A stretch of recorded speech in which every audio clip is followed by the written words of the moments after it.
Vijay door open చేయగానే ఎదురుగా గాయత్రీదేవి, నిఖిల్ కనిపించారు. వాళ్ళిద్దరి వాడిపోయిన మొహాలను చూస్తూ, వెల్కమ్ అమ్మమ్మగారు, ఇలా వచ్చారేంటి అని ఏమీ తెలియనట్టు చిరునవ్వుతో అడిగాడు. నీ ఓవరాక్షన్ ఆపి నీ భార్యని పిలు, నేను తనతో ఒక ముఖ్యమైన విషయం గురించి మాట్లాడాలి అని పొగరుగా బదులిచ్చింది గాయత్రీదేవి. సారీ అమ్మమ్మగారు, ఈరోజు మిథునగారి మూడో అస్సలు బాలేదు. పైగా ఆఫీసులో ఏం జరిగిందో మీకు తెలుసు కదా. మీరేమైనా మాట్లాడాలి అనుకుంటే రేపు రండి అని బయటికి దారి చూపిస్తూ చెప్పాడు విజయ్. ఏంటి, ఏమన్నావు? రేపు రావాలా? నీకెంత ధైర్యం ఉంటే నన్నే వెళ్ళిపోమంటావు? ఈ మధ్య నువ్వు చాలా టూమచ్ చేస్తున్నావు విజయ్. నాకు తిక్క రేగిందనుకో, ఏం చేస్తానో నాకే తెలీదు అని అడ్డుగా ఉన్న విజయ్ని పక్కగెంటి, రే అనిల్, ఎక్కడ చచ్చావురా? నీ కూతుర్లానే నీ మూడు కూడా పోయిందా అని అరుస్తూ కొడుకుని పిలిచింది గాయత్రీదేవి. లోపలికి వెళ్తున్న గాయత్రీదేవికి మళ్లీ అడ్డుగా వచ్చి నిలబడ్డాడు విజయ్. అప్పటికే సహనం కోల్పోయిన గాయత్రీదేవి విజయ్ని కొట్టాలి అనుకుంది. కాని ఈలోపే తన గదిలో నుండి రత్నప్రభ బయటికి పరిగెత్తుకుంటూ వచ్చింది. అత్తయ్యగారు, మీరెప్పుడొచ్చారు? అలా బయట నిలబడ్డారేంటి? లోపలికి రండి అని కంగారు పడుతూ చెప్పింది రత్నప్రభ. కోడలు అడిగిన ప్రశ్నకు సీరియస్ అవ్వుతూ, నీ పనికి మళ్ళా అల్లుడు పక్కకి తప్పుకుంటేనే కదా నేను లోపలికి రాగలను అని తన కళ్ళజోడు తీస్తూ కోపంగా చెప్పింది గాయత్రీదేవి.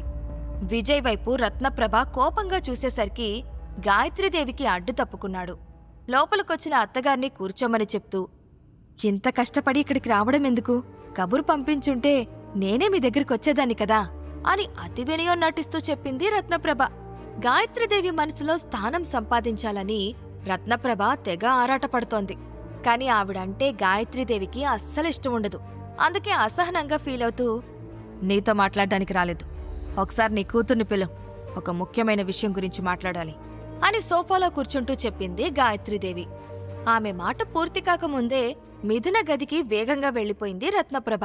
బయట జరుగుతున్న హడావిడికి అనిల్ బయటకొచ్చి తల్లివైపు ఆశ్చర్యంగా చూస్తూ, విజయ్, మా అమ్మొచ్చి ఎంతసేపు అవుతుంది? తనకి తాగడానికి నీళ్లు తీసుకురావాలని తెలీదా అని అల్లుణ్ణి తిట్టాడు. టేబుల్ మీద ఉన్న వాటర్ బాటిల్ని గాయత్రీదేవికి అందిస్తూ, నీళ్లు తాగండి అమ్మమ్మగారు అని చెప్పాడు విజయ్.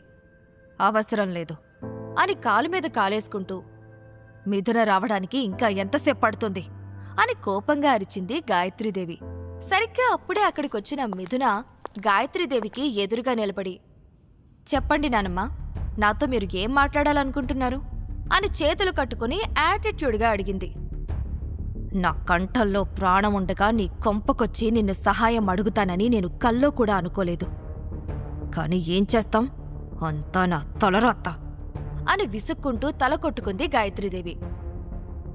నానమ్మ మాటలకి అసహనంగా ఫీలవుతూ, ఎందుకొచ్చారో సూటిగా చెప్పండి. మీరు ఎలా పడితే అలా మాట్లాడితే పడ్డానికి ఇక్కడ ఎవ్వరూ రెడీగా లేరు అని కోపంగా చెప్పింది మిథున. నేను ఇప్పుడే అభినవ్ని కలిసొస్తున్నాను. జరిగింది మొత్తం అతనికి చెప్పడానికి ప్రయత్నించాను. కాని వాడు నా మాటల్ని వినిపించుకునే స్థితిలో లేడు. ఆ కంపెనీకి కొత్త ఓనర్ శక్తి ఫ్యామిలీ వారసుడంట. వాడికి నువ్వంటే చాలా ఇష్టం కదా. నా తరపున నువ్వు వాడి దగ్గరికెళ్ళి ఈ ప్రాబ్లంని సాల్వ్ చేసిరా అని ఆర్డర్ వేసింది గాయత్రీదేవి. ఆ మాటలకి మిథునతో పాటు ఆమె తల్లిదండ్రులు కూడా షాక్ అయ్యారు. కాసేపటికి ఆ షాకు నుండి తేరుకుంటూ, శక్తి ఫ్యామిలీ వారసుడెవరో నాకు తెలీదని మీకు మొన్నే చెప్పాను కదా, తెలియని వ్యక్తితో నేనెలా మాట్లాడతాననుకుంటున్నారు అని ప్రశ్నించింది మిథున. అదంతా నాకు అనవసరం మిథున. నువ్వు గీసిన డిజైన్ వల్లే ఈ ప్రాబ్లం వచ్చింది కాబట్టి దీన్ని నువ్వే పరిష్కరించాలి.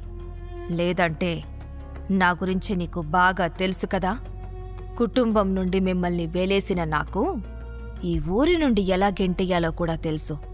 వెంటనే వెళ్ళి ఆ ప్రిన్సును కలు అని వార్నింగ్ ఇచ్చింది గాయత్రీదేవి. ఆ వెంటనే కొడుకు అనిల్ వైపు చూస్తూ, నీ కూతురికి ఎలా నచ్చజెప్తావో నాకు తెలీదు. 24 గంటల్లో ఈ ప్రాబ్లం సాల్వ్ కావాలి అని హెచ్చరించి నిఖిల్తో కలిసి అక్కడి నుండి వెళ్ళిపోయింది గాయత్రీదేవి. తుఫాను వెలిసినట్టు ఫీలైన రత్నప్రభ, మిథున, ఏంటిదంతా? అత్తయ్యగారు ఏ డిజైన్ గురించి మాట్లాడుతున్నారు? ఏం జరిగిందో చెప్పవే అని అనుమానంగా అడిగింది. అదంతా పెద్ద కథలే అమ్మా, తీరిగ్గా నీకు తర్వాత చెప్తాను అని విసుక్కుని గాయత్రీదేవి అన్న మాటల్ని గుర్తుకు తెచ్చుకుంటూ, ఆ వారసుడి పేరేంటో కూడా నాకు తెలీదు, అలాంటిది అతడి దగ్గరికి వెళ్ళి నేనేం మాట్లాడాలి అనుకుంటూ టెన్షన్గా ఫీల్ అయింది మిథున. అనిల్ కూతురు భుజం మీద చెయ్యివేసి, అమ్మ చెప్పింది కాబట్టి నువ్వు ఖచ్చితంగా వెళ్లాల్సిందే మిథున. ఆవిడికి కోపం వస్తే ఏం చేస్తారో నీకు తెలుసు కదా. నీకు అతనెవరో తెలియకపోవచ్చు, ఆయనకి నువ్వు తెలుసు కదా. నీ కజిన్ ఎంగేజ్మెంట్కి అన్ని గిఫ్ట్స్ ఇచ్చినవాడు నువ్వడిగితే ఒక్క సహాయం చేయలేడా? ఏమీ ఆలోచించకుండా ఒకసారి ఆ చిన్నబాబు దగ్గరికి వెళ్ళమ్మా అని చెప్పాడు. అదంతా పక్కనే ఉండి వింటున్న విజయ్ కళ్లల్లో కొంచెం కంగారు కనిపిస్తుంది. లేదు నాన్న, ఎవరో తెలియని వ్యక్తి దగ్గరికి వెళ్ళి హెల్ప్ చేయమని అడగలేను. ఇప్పుడు నేను హెల్ప్ అడిగితే అతను నా మీద హోప్స్ పెట్టుకుంటాడు, అది నాకిష్టం లేదు అని కరాఖండిగా చెప్పేసి తన గదికి వెళ్ళిపోయింది మిథున. దీనంతటికీ విజయ్ కారణం అనుకుంటూ, నీవల్లేరా నా కూతురు ఇలా మాట్లాడుతుంది. ఏ జన్మలో ఏం పుణ్యం చేసుకున్నావో తెలియదు గాని బంగారం లాంటి నా కూతురు నీకు పెళ్ళాం అయ్యింది అని కోపంగా చూసింది రత్నప్రభ. విజయ్, ఈ విషయంలో నువ్వు చెప్పేదేదైనా ఉందా అని విజయ్ని అడిగాడు అనిల్. ఇప్పుడొచ్చిన ప్రాబ్లంకి నాకు ఎటువంటి సంబంధం లేదు మావయ్య గారు. మీరందరూ ఎందుకు నన్ను తిడుతున్నారో నాకు అర్థం కావడం లేదు అని అన్నాడు విజయ్. ఈ పౌరుషానికేం తక్కువ లేదు. నిన్ను చూస్తుంటే నాకు విరక్తి కలుగుతుంది. మర్యాదగా ఇక్కడి నుంచి వెళ్ళిపో, లేదంటే నేనేం చేస్తానో నాకే తెలీదు అని రత్నప్రభ ఆవేశంగా అరవడంతో మిథున దగ్గరికి వెళ్ళిపోయాడు విజయ్. స్వింగ్ చైర్లో కూర్చుని దీర్ఘంగా ఆలోచిస్తున్న మిథున దగ్గరికి వెళ్ళి, మీకేదైనా హెల్ప్ కావాలా అని అడిగాడు విజయ్. నన్ను కాసేపు ఒంటరిగా వదిలే విజయ్, అదే నువ్వు నాకు చేసే అతిపెద్ద హెల్ప్. నాకిప్పుడెవ్వరితోనూ మాట్లాడాలని లేదు అని మిథున అనడంతో ఆమెను కాసేపు ఒంటరిగా వదిలేయడం మంచిది అనుకుని బయటకు వెళ్ళిపోయాడు విజయ్. ఆ వెంటనే డోర్ క్లోజ్ చేసి గట్టిగా ఏడవడం మొదలుపెట్టింది మిథున. ఆమె ఏడుపు వినగానే విజయ్ ఆగిపోయాడు. డోర్ దగ్గరికి కంగారు పడుతూ వచ్చి, ప్లీజ్ మిథున గారు, ఏడవకండి. కావాలంటే మీ బదులు నేను వెళ్ళి ఆ ప్రిన్స్తో మాట్లాడతాను. ఆయన నా మాటలు ఖచ్చితంగా వింటాడు అని భార్యని ఎలాగైనా సముదాయించాలని ప్రయత్నిస్తున్నాడు విజయ్. నువ్వు కూడా నానమ్మ మాటలకి భయపడి ఆ ప్రిన్స్ దగ్గరికి నన్ను పంపించాలి అనుకున్నావు కదా. నేను నీ భార్యని విజయ్, నువ్వు కూడా ఇలా మాట్లాడతావని నేను ఎక్స్పెక్ట్ చేయలేదు అని కన్నీళ్లు పెట్టుకుంటూ చెప్పింది మిథున. లేదు మిథున గారు, మీరంతలా ఫీల్ అవుతూ బాధపడకండి. నేనస్సలు అలా అనుకోలేదు. ప్లీజ్ ఒక్కసారి తలుపు తెరవండి, మనిద్దరం కలిసి కూర్చుని మాట్లాడుకుందాం అని చాలా రిక్వెస్ట్ చేశాడు విజయ్. అతడి మాటలకి కన్నీళ్లు తుడుచుకుంటూ డోర్ ఓపెన్ చేసి బెడ్ దగ్గరికి వెళ్ళిపోయింది మిథున. భార్య దగ్గరికి ప్రేమగా వెళ్ళి, మిథున గారు, మీరు ఈ విషయం గురించి కంగారు పడకండి. ఈ ప్రాబ్లంని నేను సాల్వ్ చేస్తాను. సరే, నా మీద నమ్మకం లేకున్నా ఈ ఒక్కసారికి నన్ను నమ్మి చూడండి. ఎలా సాల్వ్ చేస్తాను అనేది మీరే చూస్తారుగా అని ధైర్యం చెప్తూనే నవ్వించడానికి ట్రై చేశాడు విజయ్. అతడి కళ్లల్లో నిజాయితీ కనిపించేసరికి మిథున నవ్వి సైలెంట్ అయ్యింది. వేరే దారి లేక ఆ ప్రాబ్లంని అతనికి వదిలేసి థ్యాంక్ యూ చెప్పింది. కానీ విజయ్ మీద రోజురోజుకి డౌట్స్ మాత్రం పెరిగిపోతున్నాయి. హాల్లో కూర్చున్న రత్నప్రభ అసహనంగా ఫీల్ అవుతూ, నా కూతురితో తర్వాత మాట్లాడొచ్చు, ముందు డిన్నర్ చేయి అని గట్టిగా అరిచింది. విజయ్ వెంటనే డిన్నర్కి ఏం చేయాలో అడిగి గంటలోనే వంట పూర్తి చేశాడు. మిథునకి తినాలని అనిపించకపోవడంతో డిన్నర్ని స్కిప్ చేసింది. విజయ్ ఇంటి పనులన్నీ ముగించుకుని రూమ్కి వెళ్లేటప్పటికీ మిథున పడుకునుంది. ఎక్కువసేపు ఏడవడం వల్ల ఆమె ముఖం చాలా నీరసంగా కనిపిస్తోంది. ఆ సిచ్యువేషన్లో మిథున్ని చూసి అతని మనసు కూడా గాయమయ్యింది. ఆ తర్వాత రోజు మిథున కంటే ముందే లేచి ఇంటి పనులన్నీ చేసుకోవడానికి వెళ్ళిపోయాడు. ఉదయం 10 గంటలకి మత్తుగా పడుకున్న మిథున తన ఫోన్ రింగ్ అవడంతో ఒక్కసారిగా ఉలిక్కిపడి లేచింది. స్క్రీన్ మీద కనిపిస్తున్న నెంబర్ని చూసి మిథున చాలా కంగారు పడింది.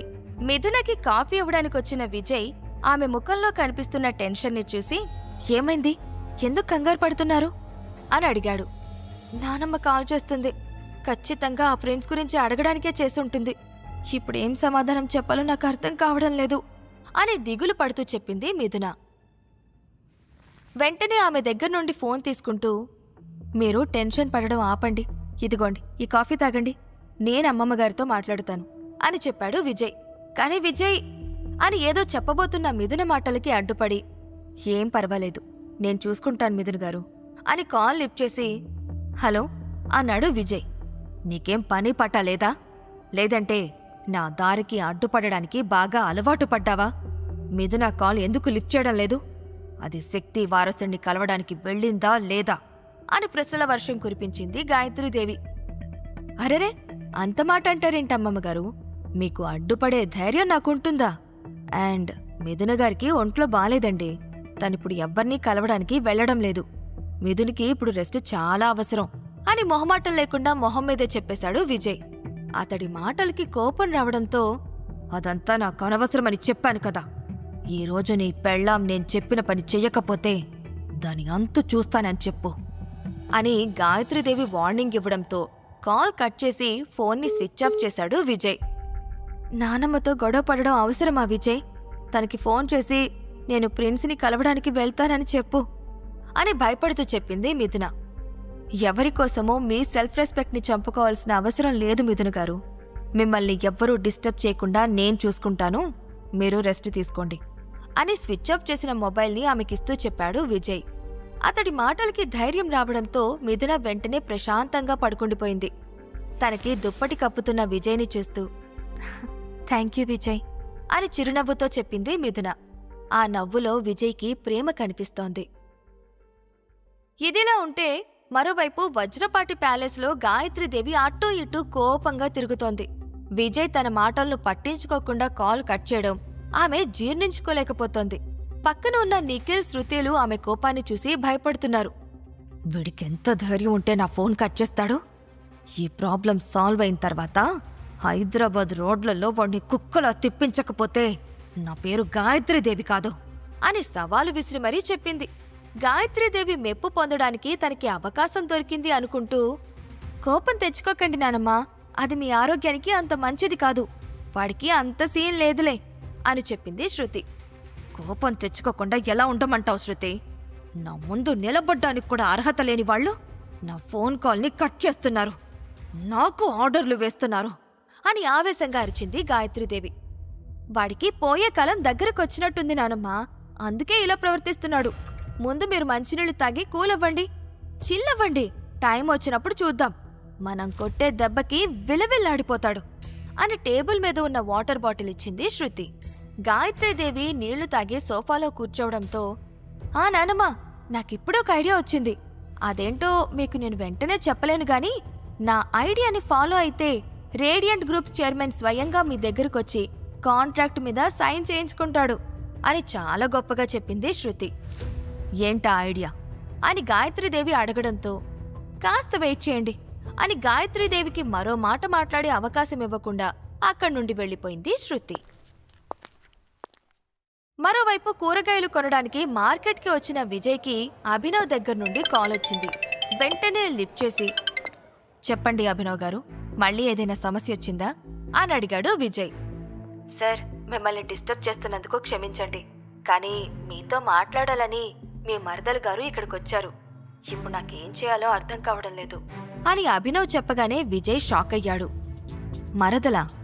మీరు ఏ మరదల గురించి మాట్లాడుతున్నారు? ఆమె పేరేంటి అని కంగారు పడుతూ అడిగాడు విజయ్. గాయత్రీదేవి మనవరాలు శృతి సార్, మీతో ఏదో ముఖ్యమైన విషయం గురించి మాట్లాడాలి అంటుంది అని ఇంకొక షాక్ ఇచ్చాడు అభినవ్. శృతి పేరు వినగానే విజయ్కి కాస్త కంగారుగా అనిపించింది. ఈ అభినవ్ నా ఫోటోని పొరపాటున శృతికేమైనా చూపించాడా అని అనుకున్నాడు. రేడియంట్ గ్రూప్స్ కి ఓనర్ విజయ్ అని శృతి తెలుసుకుందా? ఈ విషయం మిథునకి తెలిస్తే ఎలా రియాక్ట్ అవుతుంది? ఈ ప్రశ్నలకు సమాధానాలు తెలుసుకోవాలంటే నెక్స్ట్ ఎపిసోడ్ వినాల్సిందే.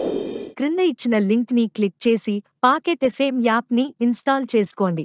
Stay tune to pocket FM.